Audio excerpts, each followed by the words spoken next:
안녕하세요. 사범대학 학우 여러분. 상명대학교 제35대 사범대학 학생의 오는입니다. 해당 영상은 사범대학 학우 여러분에게 교육과 관련된 소식을 전달하고자 제작되었습니다. 최근 대부분의 초중고교에서는 교육부의 단계적 일상회복 방안에 따라 전면 등교 수업을 진행하고 있습니다. 대면 수업이 확대됨에 따라 학교 현장에서 교권 침해 문제가 다시 심각해지고 있다는 사실 알고 계셨나요? 오늘 교육 뉴스에서는 교육권 침해 심각성에 대해 알아보고자 합니다. 이 그래프를 보시면 최근 10년간의 교권 침해 상담 건수 현황을 알 수 있는데요. 코로나19가 시작된 2020년에는 전면 원격 수업으로 전환되면서 교권 침해 건수가 2018년에 비해 100건 이상 감소했지만 2021년부터는 교권 침해 상담 건수가 다시 증가하고 있습니다. 또한 교권 침해의 유형은 크게 학생에 의한 피해, 학부모에 의한 피해, 교직원에 의한 피해, 제3자에 의한 피해 등으로 나뉩니다. 앞서 언급했던 교천에서 발표한 결과에 따르면 교직원에 의한 피해가 2년 연속 최다를 기록했다고 합니다.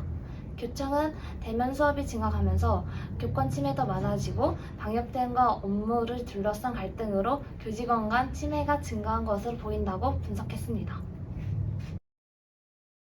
지난해 접수된 총 437건의 교권 침해 상담 처리 건수 중 교직원에 의한 피해는 155건, 학부모에 의한 피해는 148건, 학생에 의한 피해는 57건, 기타 77건 순으로 나타났습니다.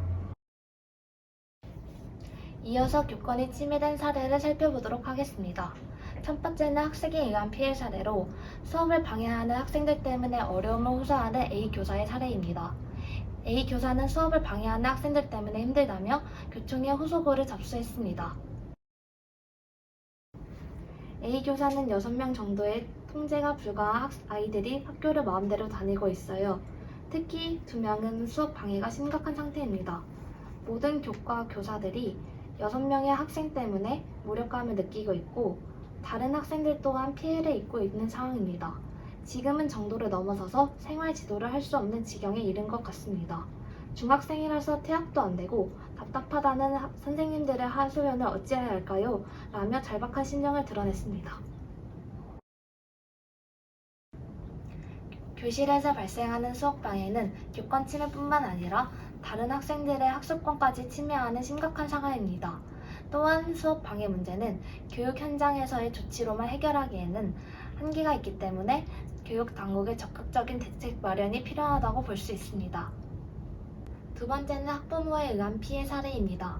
교육 현장 관계자들은 경미한 사안에도 학부모가 교사를 악동대로 신고하는 등 교육 활동에 개입하는 경우가 많아졌다고 입을 모았습니다.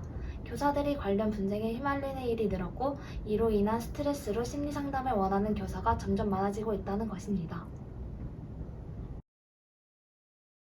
또 다른 관계자는 예전에도 일부 예민한 학부모들이 존재하긴 했으나 요즘은 코로나19로 인한 스트레스와 아동학대에 대한 경각심도 늘면서 그 예민함의 정도가 훨씬 강해진 것 같고 또 원래 가정이 해왔던 돌봄 역할이 학교로 점점 넘어오면서 교사가 책임질 일도 늘고 그만큼 학부모가 교사에게 기대하고 요구하는 바도 커졌기 때문으로 분석된다고 말했습니다.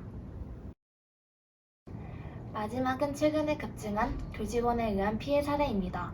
이에 대해 교총은 지난해 코로나19로 인해 학사가 급변하고 방역, 급식, 긴급돌봄, 원격 수업과 관련해 학교 구성원 간 업무 갈등이 늘면서 나타난 결과라고 분석했습니다.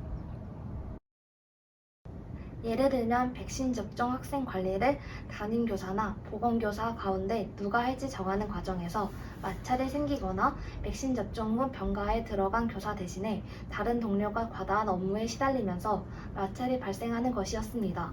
특히 최근에는 교원과 교육공무직, 정규직 교원과 계약직 교원 등 구성원이 다양해지면서 갈등 양상도 복잡해졌다고 밝혔습니다. 이러한 사례들은 학교 현장에서 추락해버린 교권의 현실을 여실히 보여주고 있습니다. 교권 침해로 인해 교사들이 더 이상 고통받지 않고 자긍심을 가지고 학생 교육에 전념할 수 있게 만드는 교권 보호를 위한 대책 마련이 시급한 시기라고 판단됩니다. 교육부는 교원들이 안심하고 교육활동에 전념할 수 있어야 학생들의 학습권이 보장되며 양질의 교육 서비스를 제공할 수 있다고 판단하였고, 교권 침해로부터 고통받는 피해 교원을 보호하고자 교육활동 보호 매뉴얼을 집필하였습니다. 또한 한국교육개발원에서는 교원치유지원센터를, 각 시도교육청에서는 교권보호위원회를 운영하고 있습니다. 교권이 보장되어야 학교가 제 역할을 할 수 있습니다.